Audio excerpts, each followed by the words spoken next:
Hello, hello, hello, hello, hello, ladies and gentlemen, and welcome back to the Fifth Dimension. We're gonna be talking about all things The Legend of Zelda, specifically that of Skyward Sword HD, the great game that people are finally starting to understand the majesty of this title 10 years later. But the guest on the Fifth Dimension today loves the game almost as much as I do and understands that this game was great now as it was great back then. Everyone, please welcome Zelda lore master, my friend, Miss Click. How are you doing today? Hello, what's up, everybody? How you been? How you been? I have been fantastic, although I never look as good as you do. So, you have to rub Oh some no, off. what? No. We are not playing this game right out of the gate like Look that. at Come on. this man, dude. He's got the hair, he's got the jacket, he's got the necklaces with the glasses, he's even got the finger. Dude, you got it more together than I do. Let's be real here. Actual goals. You done? You're not buying it, are you? Never. Dang it. Man, I'm too cheap, I guess. Uh-huh. But here we are on the Fifth Dimension once again, and the first thing I want to get right out of the gate is a fact that you and I both know to be true, and when we were hanging out, and every time we've interacted, we've always said it, and now people are starting to realize, people are starting to catch up, that Skyward Sword is an amazing game. Whoa, what? Oh, way. nah, who would have thought, right? Honestly, dude, it's been like the coolest timeline to live in for the past like month or two, where people are like, yo, what? This game is actually like a lot deeper and a lot more emotional than I thought it was gonna be. And I'm like, no, I'm just crying for no reason over here. Okay, dude. Man, I've been singing this game's praises since back in the day, 2011, whatnot. And a lot of people I felt, and when I was streaming earlier, a lot of people I felt either gave up midway throughout the game, didn't play the game properly or the correct way, and or literally took like their absorption of the game of what it was, they took it from memes, like, oh, they took it from person A saying it was bad because of reason A or reason B or anything like that, and they never really gave the game a chance. But now here we are with the Nintendo Switch with button controls, in which I still prefer motion controls. Motion controls is the way to go. Yeah. People are finally realizing that this game is amazing in nearly every facet. I've been telling y'all before Breath of the Wild came out, Skyward Sword was my second favorite game, right under Ocarina of Time. And now, after Breath of the Wild, it's Breath of the Wild, Ocarina of Time, and then Skyward Sword. But to get our feet wet a little bit, I want to know, where does Skyward Sword lie in your rankings, then, now, wherever the fuck? Yeah, no, Skyward Sword has been my favorite Zelda since well, really since I played it. And to be honest, I was ready for Breath of the Wild to take that spot. And I just think that there's so much that game still holds, mainly on not just the impact of the lore, but the storytelling and the connections and relationships that Breath of the Wild I felt like couldn't even fully touch. And I think that came more from the structure that Breath of the Wild held, as far as they wanted you to solve the game however you wanted. So the story kind of was second, Right. as far as priority. Like, they wanted that open world feel. So I still feel like with Skyward Sword, it's unparalleled. Like, the emotion that Link shows, the emotions that he has with the other characters, the character arcs in general. I think the only thing that probably could have rivaled a character arc such as Groose for me would have been if Rivali had come around. And I still feel like Rivali still keeps a little bit of his part of my French, is a little bit of his assholery. It never really fully goes away, even in death. Right. So, if they had given more of a character arc of some sort with some of these characters, I could totally see how that would be competition for me. But Skyward Sword, just for the characters and story alone, I love the motion controls. So I had so much fun. I mean, if people watched my playthrough, I stood up playing that game the entire time. Nice. Even the second time around, like the first time on the Wii I did, streaming I did too. And it's just, I love the fact that they were so avant-garde with it that, in the end, it ultimately did end up paying off. And even with the button controls, a lot of people still prefer motion. And I just think that that's so awesome, because that's how it was intended to be. Oh man, I love it. And you know, like everybody talking about how, oh man, if Skyward Sword were to come to the Switch, will it still be motion? Will it still be, you know, button controls and stuff? And I keep I keep hearing about how people are like, oh, it can never happen, even though the Joy-Cons are sitting right there. And it's so funny that with the motion controls of the Joy-Cons, the motion controls of Skyward Sword, in my opinion, actually feel a lot better on the Switch than they did on the Wii. Not saying that the Wii were bad, because I never had a problem with the motion controls on the Wii. Same. I mean, the only, I would say, bothersome aspect of motion controls on the Wii is every now and again you have to put the controller on a flat surface in order for it to recalibrate, which you don't have to do with the Switch at all. You just have to hit the Y button. And like, honestly, the game, like, for all the aspects that you already stated, I felt that the combat was amazing. I felt like the structure of the game in terms of having, like, in my opinion, there is no set path of dungeons.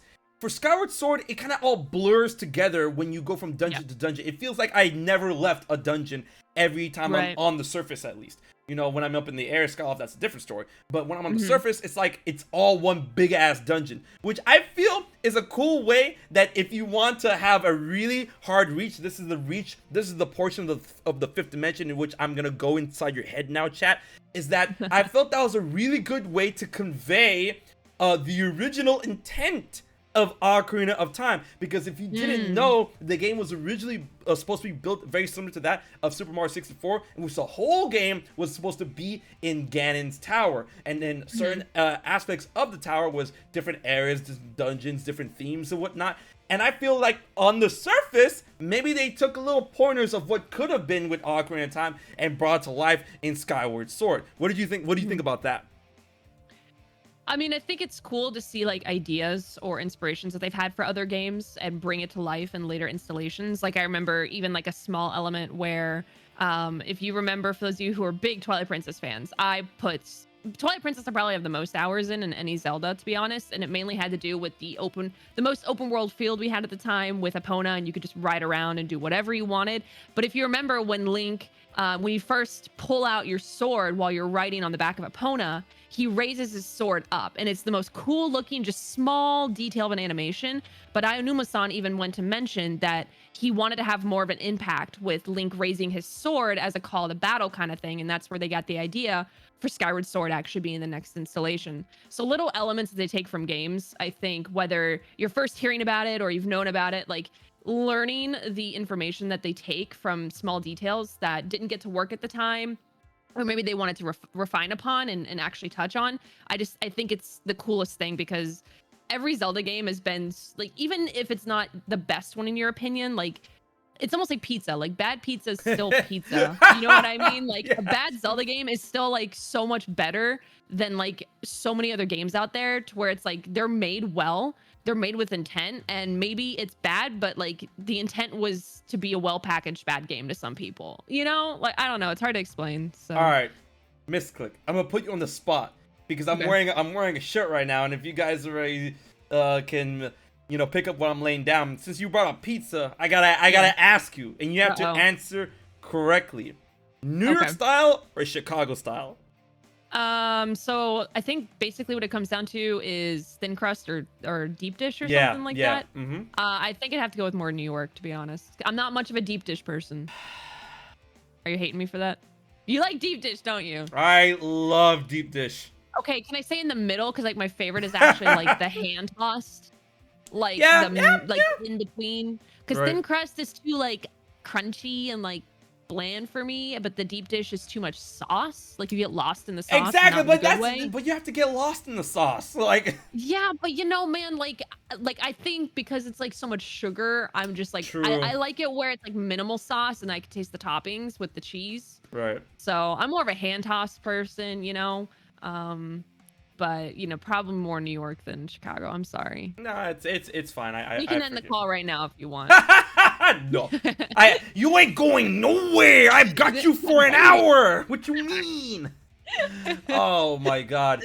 But considering what you said about, you know, like, you know, the little things that you could see that have been spread around the Zelda games before Skyward Sword, leading to Skyward Sword, you know, obviously before that of Breath of the Wild, I felt Skyward Sword is truly like the ultimate, now penultimate Zelda game when it comes to everything like falling into place and taking flavors of what came before it in order to bring something new, which is so funny considering that Skyward Sword is the first in the chronology.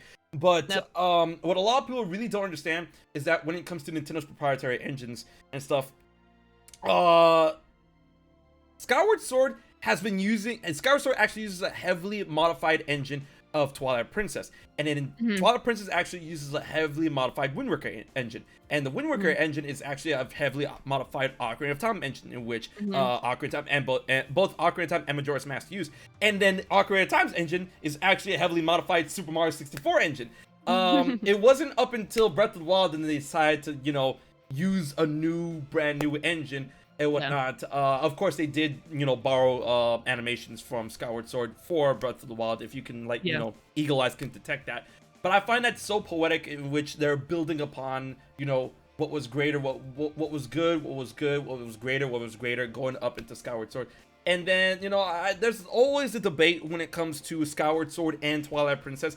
You know, with Skyward Sword being the next console game after that of Twilight Princess, both being on the Wii.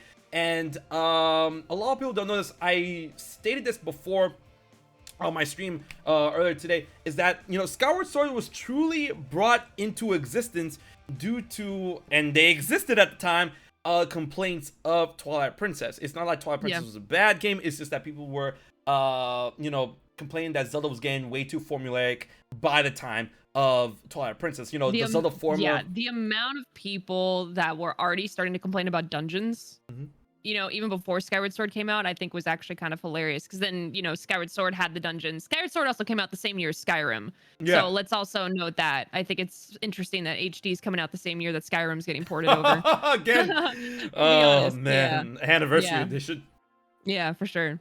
So, like, with that being said, the Skyward Sword truly is a product of something that they want to try, something fresh, something new, and I felt a lot of people really didn't give it a chance because of that. When they, as soon as they heard that the game wasn't gonna be like, you know, I don't want to say open world, because I mean, sure, Twilight Princess was open world, but not to the standards that other open world games were at the time, especially considering that Twilight Princess, funny enough, just like how Skyward Sword released alongside Skyrim, Twilight Princess was released alongside of that of Oblivion. True.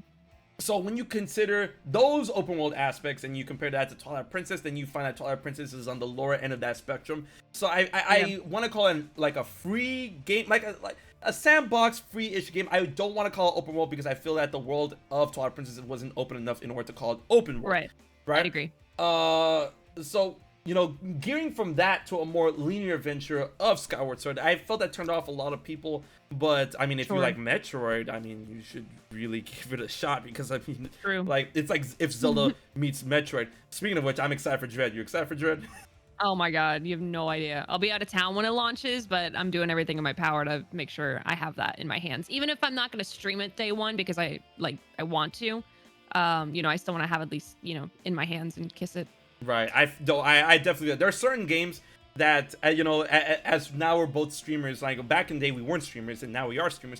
There's certain games that people were like, man, I'd love to see you stream that. I'm like, sure, I'll stream it for 2 hours on Monday, but after that, don't bother me. Like, and I feel Metroid Dread is definitely gonna be one of those games. Skyward Sword wasn't so much because I already played and beat it. So, but when Breath of the Wild came out, I'm like, yo, do not talk to me, man. That's one of those games you got to get sick over. Have you ever gotten sick over playing video games? Like, because you really want to get lost in it?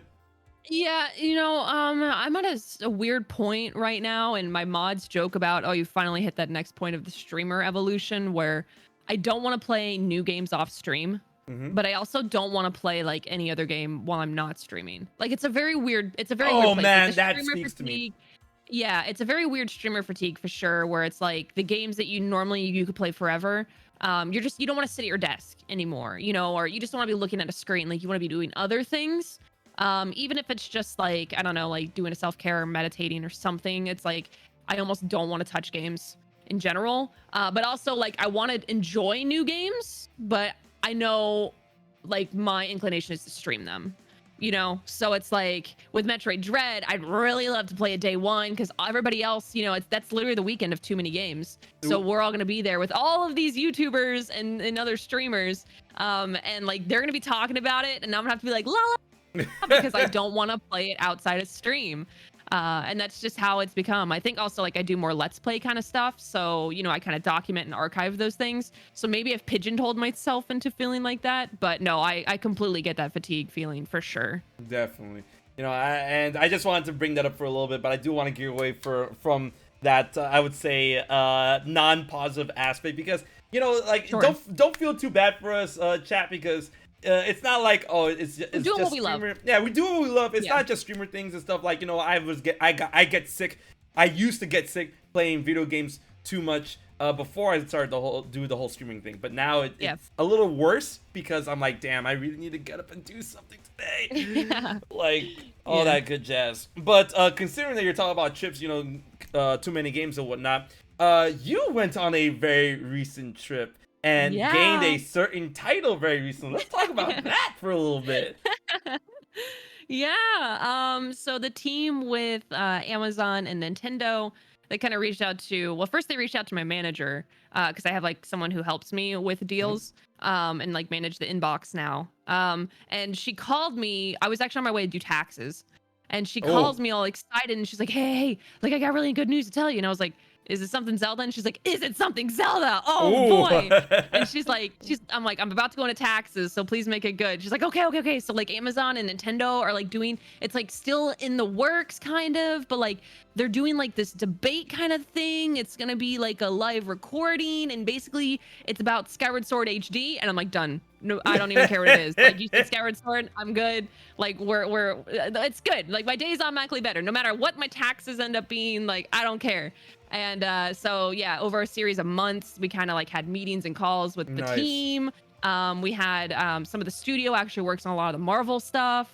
But then obviously there's like the Amazon side of things, and then Nintendo team was there. We actually had a couple of Nintendo experts. You know, like Nintendo, for those of you who do not know, when they're providing new games or new campaigns for games such as Metroid or Skyward Sword, they will appoint one specific person who is like a professional of knowing everything about that game. Like they are trained to know everything, so they can teach everybody else who might not be familiar with the series all about that specific installation. So we got to sit with some of the people and ask them all the questions. Is it Fi? Is it Fi? Is it Ocarina? Is it Ocarina? Like all of these questions, and just pick their brain. And it was Nice. so cool to get to like actually have those confirmations. And then the actual like leading up to the event, the weekend one just went so smooth in general, and just to get to talk to everybody, all the, you know, they call us the talent. We're just The streamers, but talent. yeah, that like the crew was so nice. You know, Nintendo ended up loving the event, so that was like the big thing, is if Nintendo, you know, gave the thumbs up or the thumbs down, because that would mean like none of this is gonna happen again if they didn't like it. So it was wild, dude. And to be honest, I totally was not expecting to walk home with the title. I totally thought it was gonna be Roger, flat out. Because you know it was like a voting process, you know, Right. versus actual. Like you could have a good argument, but I was fully prepared for it to be like, I have to admit, like the chat, the experience was so much less toxic than I thought it was gonna be, especially because you know it was on the front page and everything. Right. I thought I was gonna turn into one of those competition, like those was it popularity contests where it's Yeah. like, oh, I don't care if the other person has a better argument, like I'm just voting for whoever, you know, I like. And it ended up like people were like, man, I'm sorry, like this person's got a really good point. And even some people like, you know, who are from my stream or my community, they're like, I'm sorry, miss, but I gotta give it to Dang. the other guy. And I'm like, hey, I totally respect that, because that's on your own prerogative, you know? Right. So it was an amazing weekend. And honestly, like some of the things that they're talking about for wanting to do other games of similar experiences, Ooh. I'm like, oh boy, like let me tell you, I know some people. If you want to ever talk about, we were talking about this the other day. If you want to bring up Kingdom Hearts, like I got some people to throw out that you guys can talk about. Just saying, you know, Bro, Kingdom Hearts, all Xenoblade, all that stuff. Yeah. it wouldn't be fair, man, if you were to like, okay, so like, if it's now that you brought up Kingdom Hearts and stuff, I've actually like, there was a bunch of Kingdom Hearts trivia contests that I go to like in the local Yeah. con scene, right? And then when I show up, the guy who always runs the contest is like, oh, is you, right? And I like it got to the point where like every time I won, because I always win, I would just give the prize away. It's like, I don't really need this and stuff. I'm just here to be competitive, right? Yeah. And I'm telling you, if there were ever to be like a Kingdom Hearts lore type thing, I would body everyone, absolutely everyone. But with that being said, I'll keep that in mind. But we're not talking about me and Kingdom Hearts. We're talking about you and Zelda. So considering that you have the title now, that's the one thing I want to ask you is that what is your favorite aspect of lore specifically from Skyward Sword, either introduced or connected from a previous game? I mean, dude, it's got to be, the argument was made that Demise was the biggest aspect introduced during that event. Right. But for me, it definitely has to be Fi. It definitely has to be the Master Sword, just because she's in almost the majority of installations within the Zelda game. Right. And like to see of like, oh, like I thought the Master Sword was a cool ass sword in Ocarina of Time as a kid, but then to know, oh my gosh, that's actually Fi this whole time. Like in the end of Ocarina of Time with the bells going off and you've put her back, to rest, Right. and then Navi flies away, like all these things, right? So like to know that it's actually in all those instances, it's actually Fi. You're saying goodbye to her. She is like still conscious, but not fully, you know what I mean? Like she fully knows, even like when we talked about during the event too, like even during the Fallen timeline, right? Like Link losing in Ocarina of Time, like for her to like see him fall and not be able to do a thing about it, to think that it could possibly actually connect to things like Breath of the Wild and like Fi actually speaking up to Zelda, no, he can't die, like there's still a way to save him. Like that to me is just the coolest aspect, to know that she's been with us all this time. And in a way, like maybe it sounds super cheesy, but like she's also like kind of watched over us as we've grown up, playing these games as kids, and she's been there to kind of you're gonna make me tear up. Holy shit. Isn't that cool though? That is cool. I love her. She's like literally the best. And one of the coolest things I feel like when connecting Skyward Sword and Ocarina of Time and all the other games, but specifically Ocarina of Time, I feel that a really cool retroactive aspect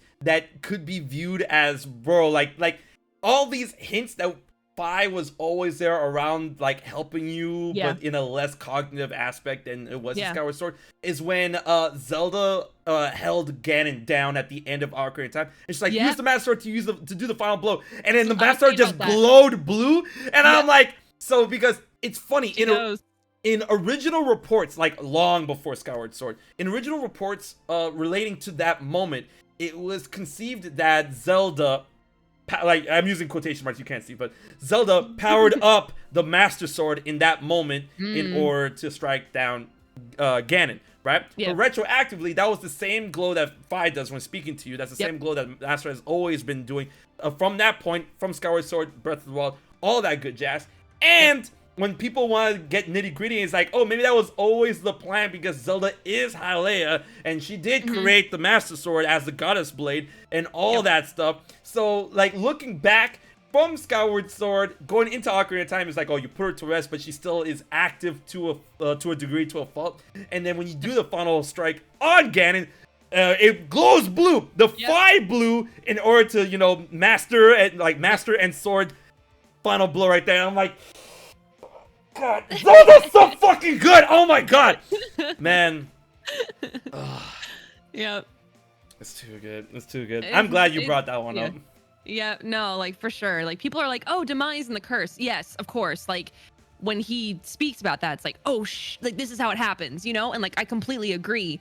But I think more of like the emotional aspect, like I guess you kind of relate to characters like Ganondorf from Wind Waker. You get more of a personalization of like, he really just wanted his land and his people to have what Hylian, the Hylians had. Right. As far as like the green and the thriving, like and you can not relate death. a little bit like that. But yeah, exactly. And how the wind always brought death to them. It's like, oh dang, like I really feel bad for him. But every Ganondorf has got that hatred for a different reason, or every incarnation of hatred has got, it's different, but it's still there. Versus, with the like, I guess I never even fully touched upon like, like Fi has the relationship to Link now, but also I'm sure like Link finally meeting Zelda while he's holding Fi, and she's almost like, oh, your grace, like she's safe too. Like that's just, it's so cool, man. Like reunited like every time. Right, goosebumps, man. It's just especially, heightening that aspect of it, because that's the one thing that I love about the Legend of Zelda. Like with each game, like of course lore gets added, but then not only does it get added, but it gets enriched, it gets fleshed out, it gets explained. Yes. Especially with Skyward Sword is the game that fleshes out the most aspects of Zelda lore completely. I mean, of course, that's granted due to it being the first game in the chronology, but like even with that, there's so much more going on with that when it comes to the lore that's like, given to you to your face, and then the lore that you can put together yourself. Because, there's a lot of things that you can miss, but if you're like lore experts like me and Misclick, there are things that you can find within Skyward Sword that relate to Ocarina of Time, that relate to the past, that relate to the future with Breath of the Wild. Like, the one thing when talking about the Master Sword and Fi and stuff is that there was the argument being made that, a lot of people didn't like the quote-unquote retcon of the Master Sword's creation, in which that Link to the Past, or in Ocarina of Time, it was stated that the Master Sword, and in Twilight Princess a little bit, it was stated that the Master Sword was put together by the sages, and that's why it's, able to house the... Technically Zelda is a sage, so... True. But then a lot of people think it's like, oh, it was created and held and, protected by the 6 sages, and then Zelda is a sage, retroactively putting the gods Hylia, putting that into the perspective. But at the same time, the symbols of the sages always existed since the time of Skyward Sword, because you can see that half of the symbols exist on the broken half at the top of the sealed ground temple in Skyloft, in the in the Hylia portion, and then the other half is in the surface in the sealed ground temple, near the imprisoned lock. Right, those symbols existed from that time, so I mean, it's not unheard of that sages in that idea could have existed in order to possibly help create the sword on commission of the goddess, and then the goddess had a hand in creating it as well. And then they helped and stuff. And then you know what the most frustrating thing is, even though I love Skyward Sword so much, is like even then there's still a legend before this legend. Like there's still like even in the very beginning, she's like, it's the legend of Hylia and her hero, right? And there's been comics made where it's Hylia with her hero who looks a lot like Link, and he dies, and it's like the story of her basically being like, I know you're gonna be here again and I'm gonna need you.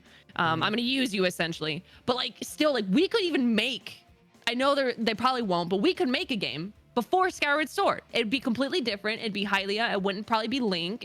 We'd see Demise again. Right. People want to see Demise again. Like that to me, if we see Demise again, like after Breath of the Wild kind of thing, like to me, that's the end of the incarnation cycle. Like that's like he's come back. No, dude, how? No, listen. Like think of it so much hatred. He is like he's like, I'm so fed up with this stuff and failing. Let me do it again. Like I'm ready. I've learned. I've seen all the heroes and how they fight every lifetime, and now I'm coming back myself. If Demise came back again and recognized himself as Demise, I genuinely think that that'd be the perfect way to seal the end of the timeline. Like no joke. So I've got a couple of things, but I want to go back to the Master Sword after I state the two theories that I've got. So theory one that I've played around with is that each how it's confirmed that with each passing Zelda, which is basically science, with each passing Zelda, the blood of the goddess thins, and then as more Zeldas go out each lineage,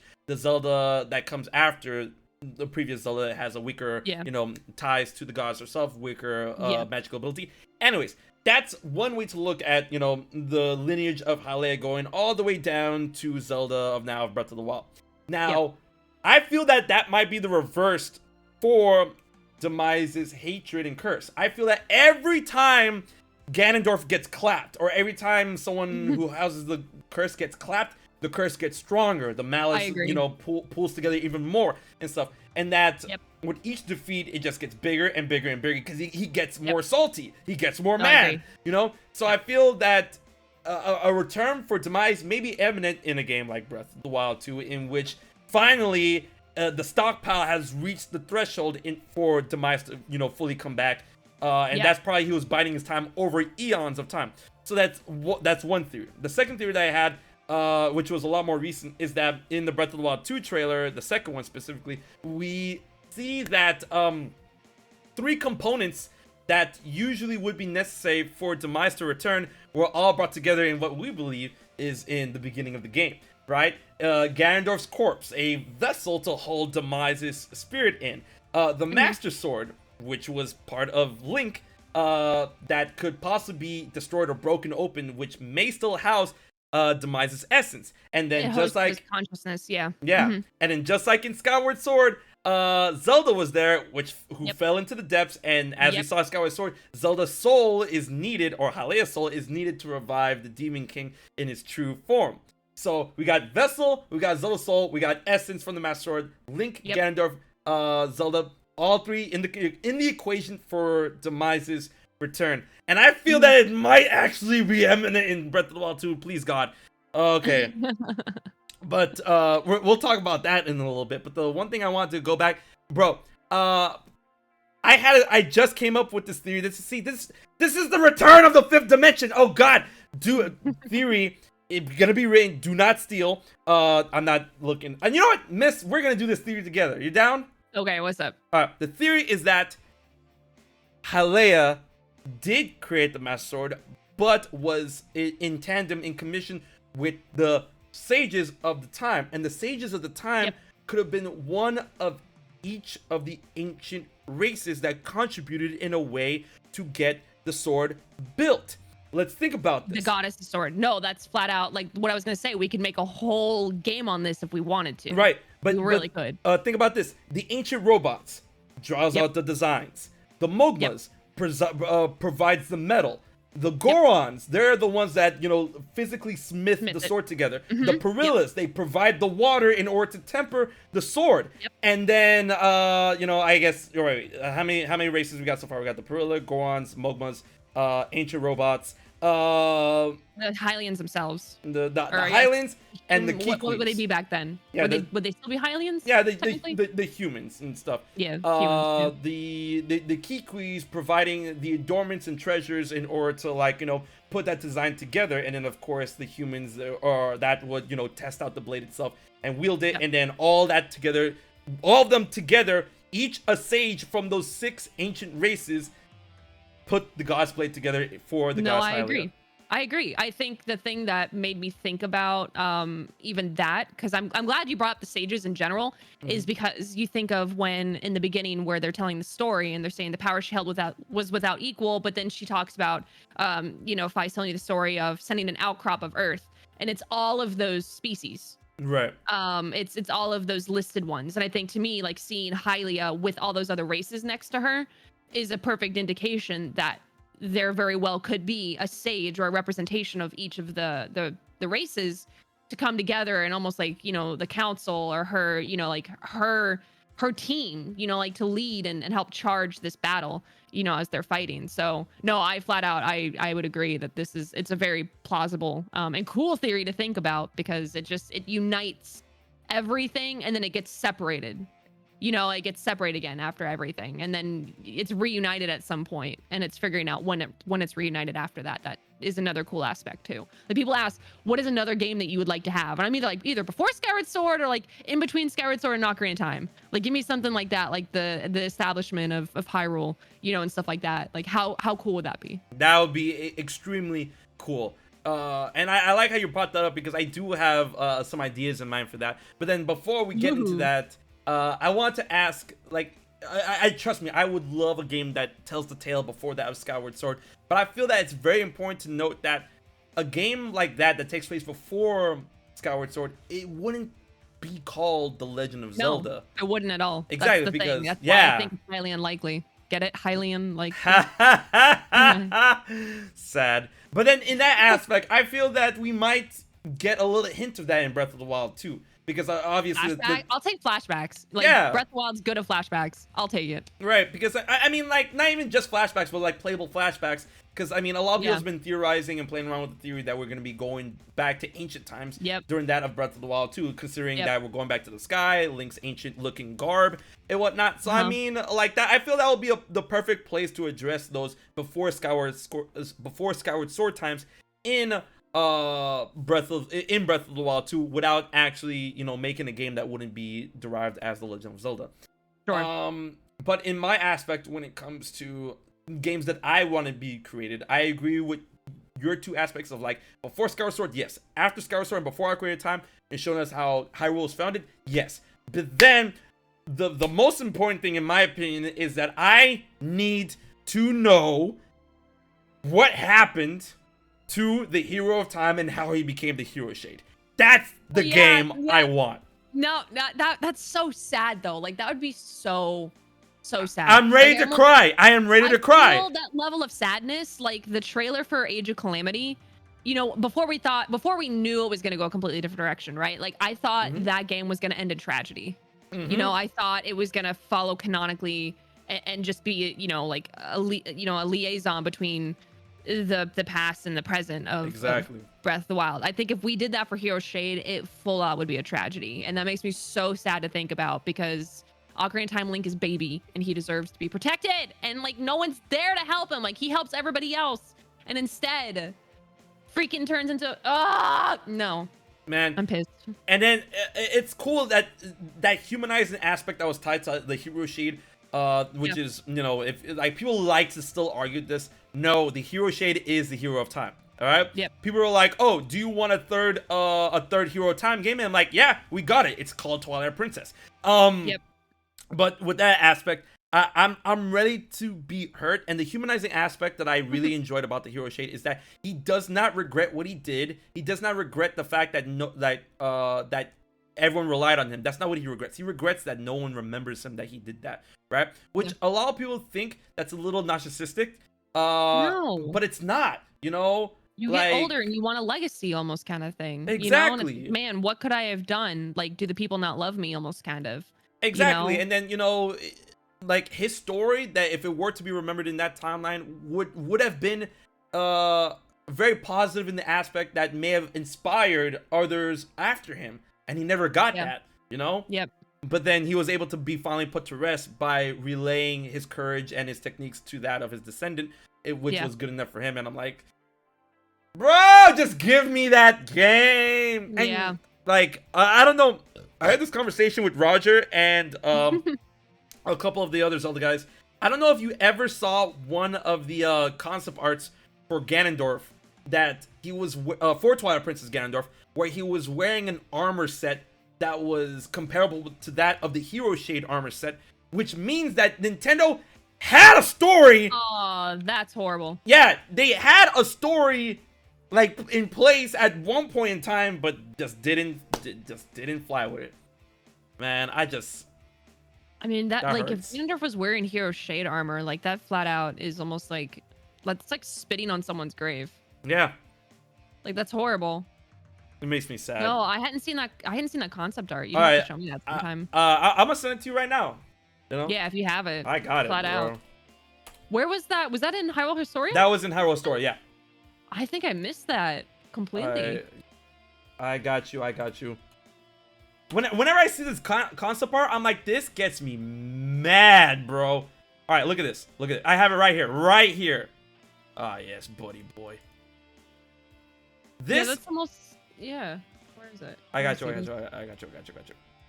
This concept art. Look at the armor formation. It literally is in line with the armor formation that the Hero Shit was wearing. And I'm like, there was a history there. I'll post it here in the on the stream for you guys. It does have a lot of similarities. You might have to pull up Hero Shade just for them to see. Yeah, I got it. It does have a lot of similarities. Yeah, with the chest plate and then the separation of plates and everything. Yeah. I'm telling you, bro, there was a plan, and they pussied out. Man, I'm just like, I'll never forgive them for this. I'm kind of glad they didn't, though. Wouldn't that change the theory, though? Of, like, what actually ended up happening to him? Do you think the Hero Shade? Forgive me if there's another one too, because when I think of Hero Shade, I think of him becoming a Stalfos. That goes in line with the theory that he may have been lost in the Lost Woods, and I really don't like that theory at all. But because it's sad. Yeah. Well, I mean, sure, it's sad, and I would want sad, but I mean, like, come on, like, how many times has Link gone around in the Lost Woods, and for him to be lost, after that. And then also that theory would state that, oh, did he get lost in the Lost Woods after he left Termina? Oh, did he get lost in the Lost Woods after that? And then both of those theories I feel like fall flat, because if he got lost in the Lost Woods after Termina, then that means he wouldn't be able to sire a line that led to Twilight Princess Link, because they are blood related. Did you hear about the part of when it was in his old age and he had like dementia? Like he was looking and he ended up getting lost in the woods. See, I don't like that one either. I don't like that one either. Like, what? Old, right? Yeah, like in his old age, he freaking wanders into the Lost Woods. And like that was like a humane way of him like not being like him being him, but also not being him anymore. So like he goes into the Lost Woods, gets lost, and then eventually when he becomes a Stalfos, like being able to kind of like regain his consciousness and his sanity kind of recollection back, so he can like when he talks to Twilight Princess Link the next time, like that's the first human he could actually like talk about remembering who he was. Right. But still, no, I wanna believe that he was cognitive the whole time, because I feel that he's truly like he was the like this version of Ocarina of Time, like Hero of Time, going after Majora's Mask. I felt that he was really truly like a watcher, like a watchful eye over Hyrule, which would explain, you know, the single red glaring eye in various aspects. And then also the theory when it comes to how his armor is portrayed and stuff, because it could be argued that the armor plate that he's wearing in the middle is an owl, which could show that he gained wisdom in his older age or anything like that, which can relate to that of the Triforce of Wisdom, because the owl statues, which are related to the Zonai in Breath of the Wild, the owl represents the Triforce of Wisdom, and then he was wearing owl-like armor and stuff. And then also owls are very watchful creatures that, you know, see from a distance, see from afar and stuff, but they always stay, you know, hidden, and they're nocturnal creatures too, which deal with, you know, the dark aspect of him always being in the shadows and being in the night, being behind the scenes and stuff. That dimension thing, no, I don't like it. I don't like it. It's sad. It's sad. It's hella sad. I don't like to think about it. But I felt that, you know, there was some sort of connection, but at the same time, this Ganondorf concept art for Twilight Princess, I felt that this concept art was created at a time that they haven't wholly intended to place Twilight Princess wherever they wanted to place it in the timeline. So it could have been like, a game in which Ganondorf and Link had more of a history together, because, you know, as we all know in the child timeline, whatever history they had was erased because Link went back to the past and was able to warn the royal family beforehand. But this suggests that they had more of a history, and then for them to have a history like that, then, you know, it would have to be playing around with the adult timeline, or even then of the downfall timeline, or a timeline in which Link didn't go back. And I felt that once they realized they hit that kind of roadblock, they're like, okay, now we're gonna have to design this guy again, and then they design him over to what we see Ganondorf as in Twilight Princess. But it still gets me mad. I'm still mad though. Like, it's wild, dude. There's just so much with lore and Zelda you could talk about and how it all impacts each other. Definitely. Like the fact that one single detail could end up being recalled in games, you know, 3 installations later, which in reality could end up being 15 years later, you know, in our time. It's like, it's wild. And the fact that people will pick up on it, you know, within a, you know, short amount of time, whether it's while they're playing the game and they instantly recall that small obscure detail from that game way back when. The coolest thing to me though is like with Fi, you know, spoilers for Breath of the Wild. Sorry if you haven't played a game that's been out for almost 5 years already. Not 5 years, but you know, it feels like it. Yeah. The fact that Fi is going to mean so much more to people now that they've played Skyward Sword for the first time. That to me is the coolest part. Like, I remember when I was playing through the end of Skyward Sword, I brought up the fact of, you know, like, this is the last time we hear it in Skyward Sword, and the next time we hear this sound is the end of Breath of the Wild. And people are like, wait, this sound was in Breath of the Wild? And I'm like, yeah, go back and play, or go back and watch that cutscene. It's going to hit so differently now that you've played or at least watched this game. And you've given this game a chance. It's so cool, dude. So cool. Man.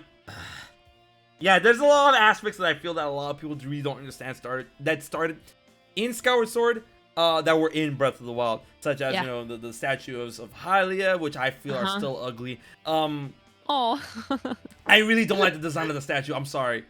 Like, I understand. Like, it's terrifying. Especially every time you learn a new song in the Isle of Songs and stuff.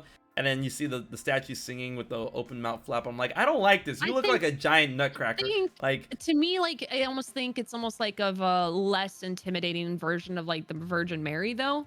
I get it. I get that. Like I think they were trying to go for that, like with the head, the hair almost looking like her headpiece, her hands in like a praying stance almost. I think they really wanted to make her look like, what is it called, like the Madonna or whatever. Yeah. I think they wanted to try to make her as least intimidating as possible, like a comforting motherly kind of statue. But I think they could have gone a little bit less cartoony. I could understand that. Right.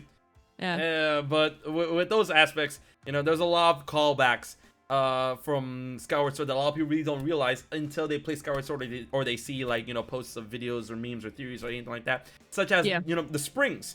Yep. Those springs were from Skyward Sword, and a lot of people were like, wait, there's 3 in Breath of the Wild. Why are there 3 in Breath of the Wild but only 2 in Skyward Sword? And it's funny because I brought this theory up earlier on the stream, or on an earlier stream, in which Zelda states when she went to the springs or the temples in order to regain her memories as the goddess Hylia, she states, oh, once I went to all of them, it was time for me to go to the Temple of Time.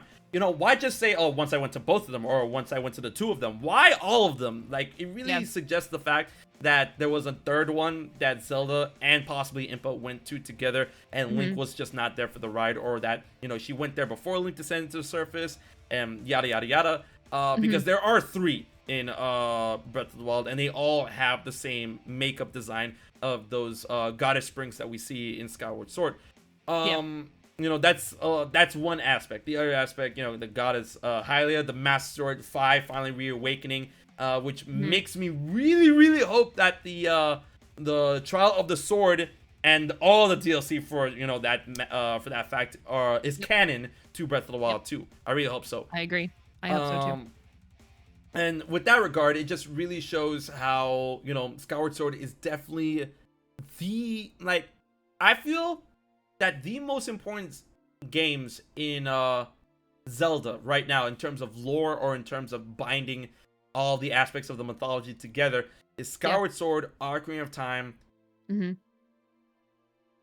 Breath of the Wild, and people will say like, oh, Twilight Princess, oh, Wind Waker, all this or that, all Link to the Past and stuff. Yeah, but the thing is, those are localized variants of their stories that were derived from Ocarina of Time. That really doesn't offer much to other timelines and stuff, and that's why I feel those games are the most important. But I want to throw that question over to you. What do you feel are the most important games when it comes to the lore binding mythology aspect of the Legend of Zelda series? I would kind of have to agree with that, because you think of ones, again, that have the most widespread effect to the other games in the different, timelines. I think if people wanted Twilight Princess to be more impactful, it would have to mean we'd see more of the Twilight Realm in some form, again, or a precursor. Maybe they talk about the times when, people get banished, the black magic users, have a game around that time. Maybe that could affect it then. But for the most part, Twilight, the Twilight Realm is much more of a obscure case. Like you hear about it for the first time in Twilight Princess, and then it's kind of concluded in Twilight Princess. If there was still an open end, if there was still a signal that we were going to be able to encounter them again, I think that maybe it would have more of an impact. But for right now, as far as we know, there's no going back, but again, we could be proven wrong somehow. I think it'd be cool in another time, to either see the precursor to the Twilight Realm being formed, or seeing the, them come back and like help us again somehow or something. I don't know. Maybe that's only left alive for Hyrule Warriors, but girl can dream. Man, but it could be possible, considering that we got Age of Calamity, which told a variant of what was supposed to be the Great Calamitous War, the Great Calamity. Yeah. I feel that, a lot of people suggested that could be applied to other wars that we see or heard of behind the scenes when it comes to the Legend of Zelda, such as the Imprisoning War, the Interloper War, the Hyrulean Civil War. Those, if Nintendo doesn't really want to flesh those out with their own games, they could literally say, hey, Koei Tecmo, get on it, right? Yeah. And then considering those games are about wars, the warrior style gameplay would fit that beautifully, armies and stuff clashing and whatnot. So I would definitely love to see that. And I like how you brought up they would have to talk more about, you know, the Twilight. They have to talk about more about Yep. the interloper war and stuff. I still want to grasp at the straw that states that green glowing arm that might be an elderly Midna's arm. And just Oh. Oh. listen, It's just let me tough, hope. man. It's close to the right color too. Right. It's very close. I think that the only other color, the only time we really see that color in any of Breath of the Wild, at least for the most part, or any Zelda game really, is when the sages or the monks, you know, disintegrate and like Definitely. float away at the end of the shrine, each shrine. That's the only time we see like that greenish kind of color. And so it's interesting to think about. Is it pulled from another game or is it within that same universe of Breath of the Wild itself? So It's I don't know. it's so weird because, you know, I just feel that it'll be really, really cool. And this is reaching for the stars, man. Don't even like quote me on this. Like I feel it'll be really neat if in Breath of the Wild 2 they were to bring back Midna, Yeah. Navi, and Fi all together in one game. Just like, you know, Whoa. have the 3 partners like that. You know, My heart would explode. that just please. I feel like the best shoe in for that. I really do believe that Fi is gonna return in Breath of the Wild 2. I really do. I honestly, even just the shout out that they gave to her, you know, in Breath of the Wild, like I lost it, like flat out. I remember like, dude, like just flat out, just crying. I was like, oh my God, like I love Fi so much. People are like, why? I'm like, play the damn Right? game. It's like, dude. Just what do you play mean the why? game. People are all like, your Wii Motion Plus batteries are like, man, shut up. Man, replace your Like, why don't batteries you and just maybe you change wouldn't the have to go batteries? this. Yeah. Yeah, just change the batteries, you lazy ass. God. Jeez. And but I really want Fi to return. But then I'm thinking about how, like, you know, she's made from a metallic substance. How messed up would it be if like Fi were to return, but she's like all covered in rust and shit? Oh, or she's aged somehow or something. Right. Oh, baby. That Yeah. And then like she has less fluid movement. She'll like have one of those movements of like a rusted marionette where she like moves at Oh. like, you know, 2 frames a second instead of God, like I 6. feel like Near Autonoma then. Yeah. Oh, that's so Yeah. sad. Yeah. It's like become as gods. Yeah, like the So wait. I keep getting this wrong. My fiance loves Nier Automata. So Yeah. wait, Yorha 2B, those are androids, and then the other things are robots, right? Yep. That's okay. So Yeah. robots. Those You know how guys. robots are like become as gods now, like Yep. They Yeah. try to seek something more. Yeah, it makes me think of the one actually really got me really good was the one where you're in the carnival and you fight Yep. the carnival boss and she like tries to make herself beautiful to get noticed, you know, by her lover, and then he ends up leaving her anyway, and it's like that whole journey. It kind of reminds me of that, you know, of like when you finally face that boss, you know, it's kind of like she's so like she tried to make herself beautiful, but she's still aged and rusted just like everything else around her, and it's just so sad. It's like to think of Fi.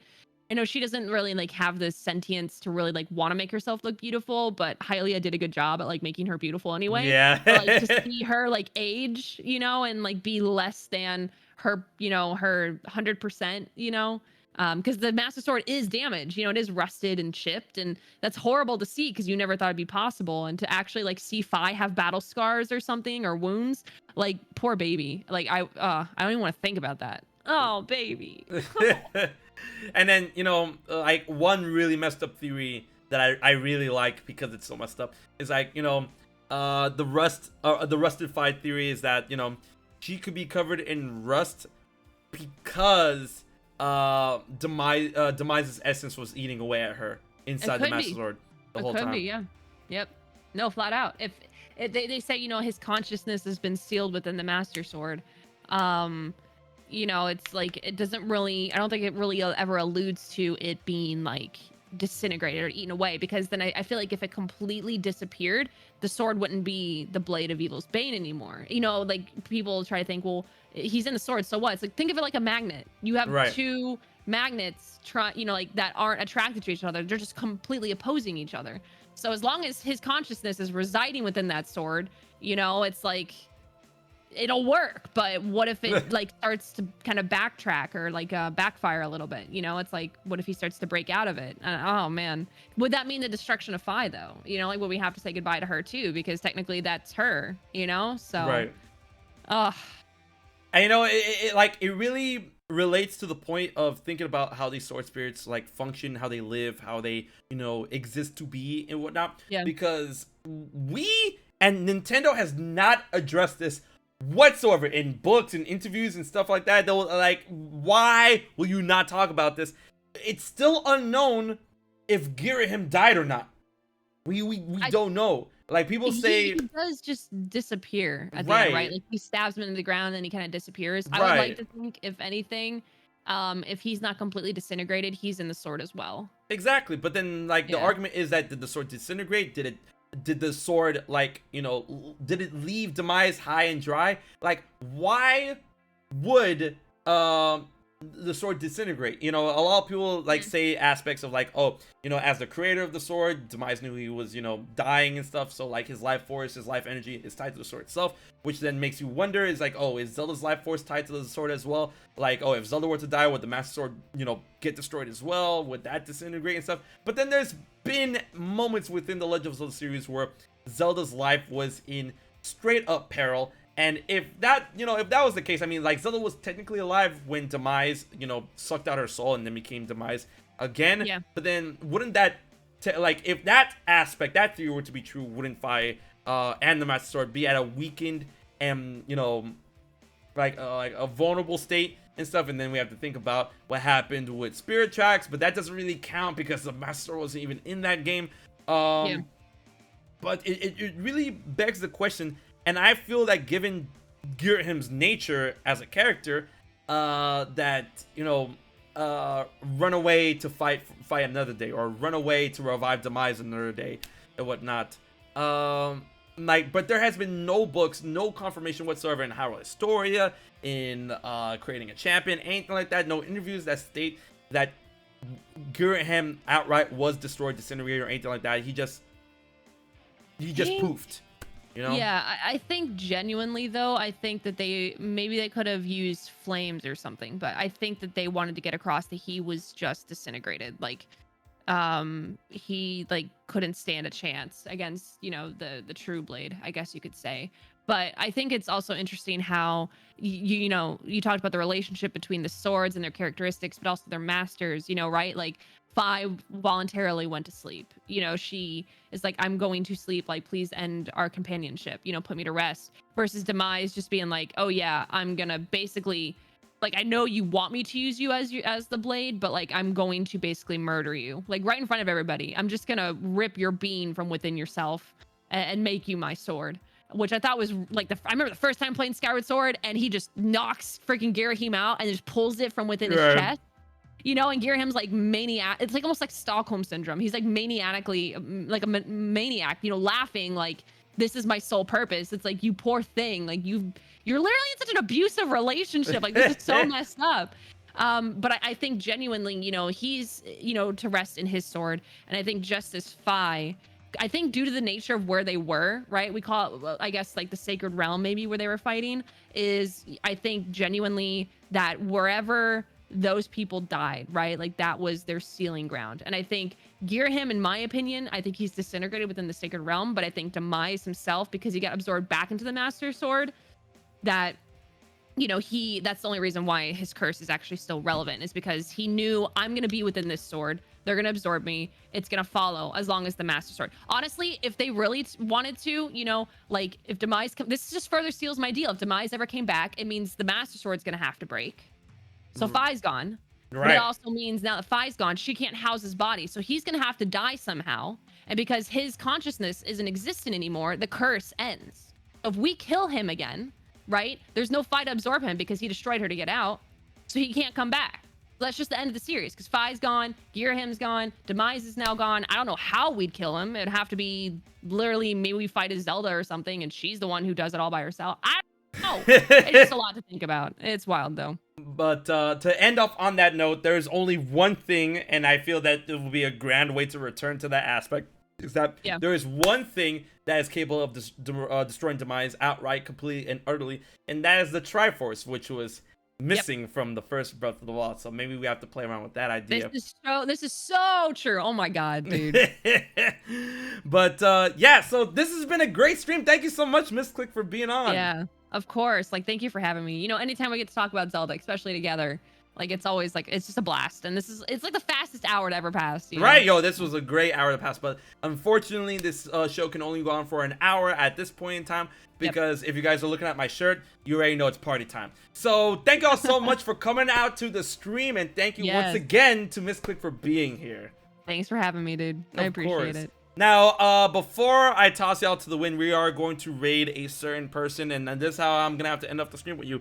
So, Fidel says that the whole Triforce can fit on your forehead, and I feel so bad for saying that. Wait, what? What did it say? Say that again. Fidel said that the whole Triforce can fit on your forehead. Yo, man, take me over to this man right now. Yeah, we're raiding him. I'm gonna annihilate this man. We're gonna raid him. him. God dang. I mean, he's not wrong, but you know, like I'd rather have it on my palm. You know, that's much cooler. Guys, like we're gonna roll up and say that he's a Mithra foot smeller. Yes, and then he is. He's probably gonna accept that, but that's what he is. He's a Mithra foot smeller. But thank y'all so much for coming on out to the stream, and as always, I will see you guys next Friday for the 5th Dimension. Big thanks once again for the 3rd time to Miss Click for being here. And I hope you guys had a good time. Until the next stream, be brave, dive deep, and remember to always enter the 5th dimension. Yes. Bye, guys.